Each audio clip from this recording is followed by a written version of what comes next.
Ito ang Port of Calapan. Ayan, kita niya. Port of Calapan. Port of Calapan.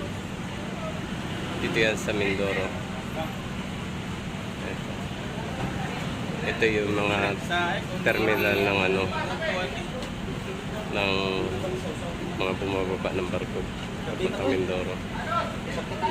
Ito yung papunta ng Bululacao, San Jose, Rojas, Kinamalayan, Victoria, Nauhan, at ito yung Calapan. Ayan, yan yung mga lugar na sakayan. Walang nakasulat na Bungabong at Bansud. So Rojas lang yung diretso niya. Rojas. So dalawa yung wala dyan, yung Bungabong at Bansud. Kasunod na ay sa Rojas ay Pinamalayan. So nandyan kami sa pagitan ng Pinamalayan at Rojas. Ayan. Ito ang itsura ng Calapan.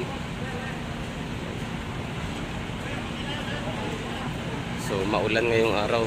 Maulan. Buti nakasakay na kagad kami ng barko.